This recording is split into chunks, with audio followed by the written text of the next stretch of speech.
प्यारे बच्चों, नमस्कार। आज के वीडियो में हम बात करने वाले हैं कक्षा 8 की प्रश्नावली 9.5, जिसमें हम सर्व समीकरणों का प्रयोग करके प्रश्नों को हल करेंगे। इससे पहले एक वीडियो हम सर्व समीकरणों पर बना चुके हैं। तो चलिए पहला प्रश्न देखते हैं। निम्नलिखित गुणनफलों में से प्रत्येक को प्राप्त करने के लिए उचित सर्व समीकरण का प्रयोग कीजिए। तो हमें एक सर्व समीकरण प्रयोग करनी है, फिर इसका गुणनफल निकालना है। तो पहला प्रश्न है x+3 गुणा x+3। तो x+3 की 2 बार गुणा हुई तो हम लिख लेंगे इसे x+3 की पावर 2। अब बच्चों एक सर्व समीकरण यहाँ मुझे लग रहा है प्लस वाली लगेगी, क्योंकि ये दोनों प्लस में है। तो यहाँ लिख देंगे हम जानते हैं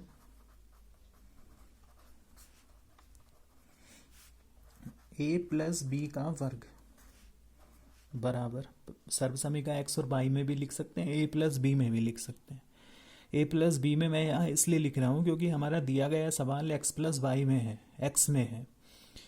तो इसलिए लिखा था कि हम जब कहेंगे कि a के स्थान पे ये लगाना है तो आसानी रहेगी समझने के लिए।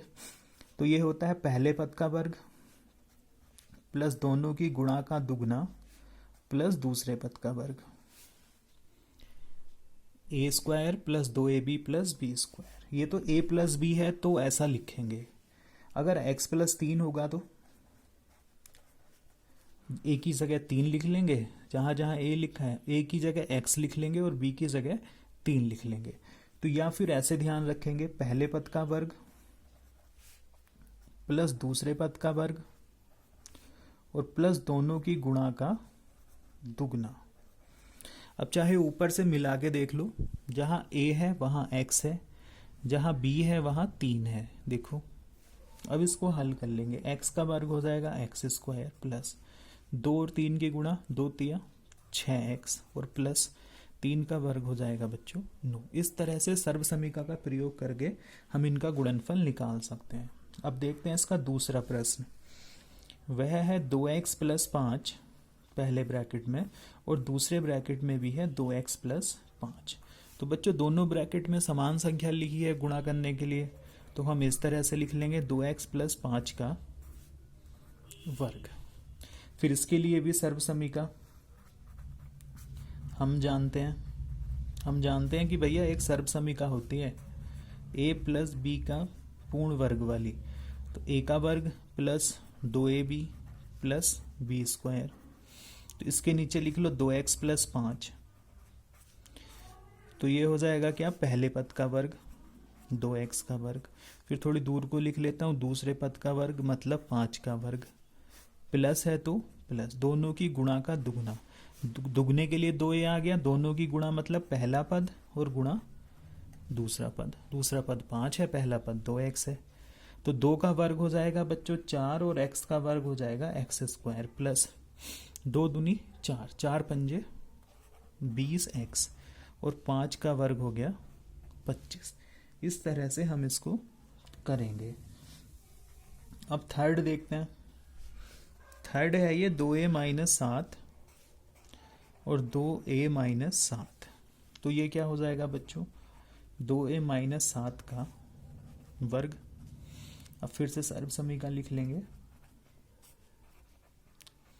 चूंकि यहाँ a में दिया है, अब मैं सर्व समीकरण लिखूंगा y में। चूंकि माइनस वाला है तो माइनस वाली x माइनस y का वर्ग बराबर x का वर्ग माइनस 2xy और प्लस y²। पहले पद का वर्ग प्लस दूसरे पद का वर्ग, माइनस है तो माइनस दोनों की गुणा का दुगना।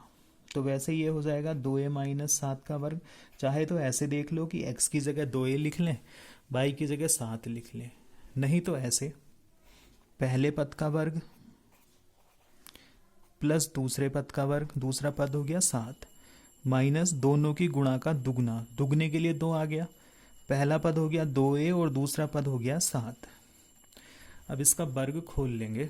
2 का वर्ग हो जाएगा 4a² माइनस 2 दूनी 4, 4 सत्ते 28a प्लस 7 का वर्ग 49। इस तरह से यह 3 प्रश्न मैंने आपके लिए हल किए हैं। चलो आगे देखते हैं अभी। और बच्चों अब बात करते हैं इसके फोर्थ पार्ट की। फोर्थ है इसमें 3a माइनस 1/2 और दूसरे ब्रैकेट में भी है 3a माइनस 1/2। तो ये क्या बन जाएगा, ये है बच्चों 3a माइनस 1/2 का वर्ग। वर्ग इसलिए क्योंकि ये 2 बार गुणा हुई है, 3 बार हो रही होती तो पावर 3 लगा देते। अब हम सर्वसमीका लिखेंगे, इसमें माइनस में है, बीच में माइनस लगा है तो माइनस वाली लिखेंगे। हम जानते हैं कि चूंकि a में दिया है तो हम अपने सर्वसमीका को x और y में लिख लेंगे। x माइनस y का वर्ग बराबर x का वर्ग माइनस 2xy प्लस y का वर्ग, पहले पद का वर्ग प्लस दूसरे पद का वर्ग माइनस दोनों की गुणा का दुगना। दोनों की गुणा मतलब x और y की गुणा, उसका दुगना मतलब 2। तो यहां हम लिखते हैं 3a माइनस 1/2 का वर्ग।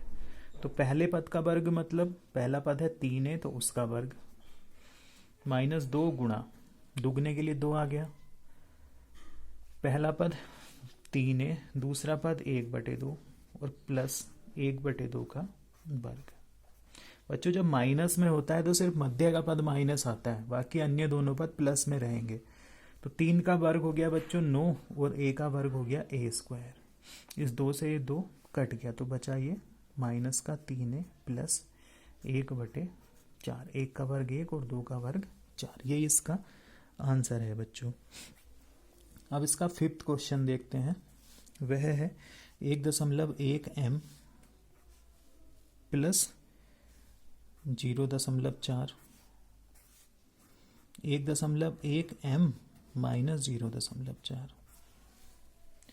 बच्चों जब मैं आपको सर्वसमीका बता रहा था तब मैंने बताया था कि कई बार ऐसे प्रश्न आएंगे कि वही संख्या जुड़ेंगी और वही संख्या घटेंगी, तब हमें फट से पहचान लेना है कि इसमें हमें तीसरी सर्वसमीका का प्रयोग करना है। तो यहां लिख लेते हैं सर्वसमीका। हम जानते हैं कि x प्लस y, x और y एक बार जुड़ा एक बार घटा, ये भी 1.1 m प्लस 0.4 एक बार जुड़े और एक बार घटे। तो x प्लस वाई और x माइनस वाई बराबर होता है x² माइनस y²।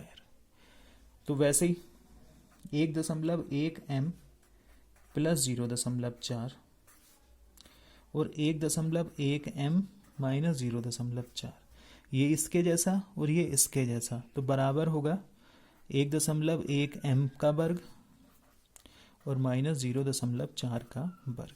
पहले तो बच्चों हम 11 का वर्ग लिख लेते हैं। 11 का वर्ग होता है 121। अब चूंकि इसमें दशमलव के बाद एक संख्या है तो हमें उसका दुगना करना होगा। 2 स्थान, एक स्थान है तो हम पीछे से 2 स्थान गिन के दशमलव लगाएंगे, ये हो गया m² माइनस। अब हम 4 का वर्ग लिखते हैं 16।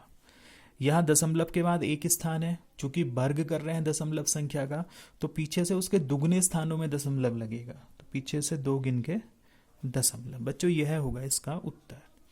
अब बात करते हैं छठे पार्ट की, जिसमें कहा गया है a² प्लस b² और माइनस a² प्लस b²। बच्चों ये तो कुछ अजीब ही लग रहा है, ये दोनों ही प्लस के हो गए, तो इसको हम थोड़ा ठीक करके लिखेंगे। हम इसको ऐसे लिखेंगे b² प्लस a² और b² माइनस a², मतलब इन दोनों के स्थान हमने बदल दिए। a को बाद में लिखा, b को पहले लिखा। अब दिख रहा है ये एक बार जुड़ रहा है और एक बार घट रहा है। यहाँ भी b² प्लस a² है, यहाँ b² माइनस a² है। तो यहाँ पहले हम सर्वसमीका लिख लेते हैं। हम जानते हैं कि x प्लस वाई और x माइनस वाई बराबर होता है x² माइनस y²। तो वैसे ही b² प्लस a² और b² माइनस a² बराबर क्या हो जाएगा, पहले पद का वर्ग मतलब b² का वर्ग माइनस a² का वर्ग दूसरे पद का वर्ग। तो पावर के ऊपर जब पावर लगी होती है तो हम उसकी गुणा कर लेते हैं, 2 दूनी 4, तो b की पावर हो गई 4 और a की पावर भी हो गई बच्चों 4। इस तरह से हम इसके प्रश्नों को बनाएंगे। अभी आगे बच्चों इसके 1-2 पार्ट छूटे हैं, मैं उम्मीद करता हूं कि आप उसको गृह कार्य में बना लेंगे। आज के वीडियो में बच्चों इतना ही है। धन्यवाद।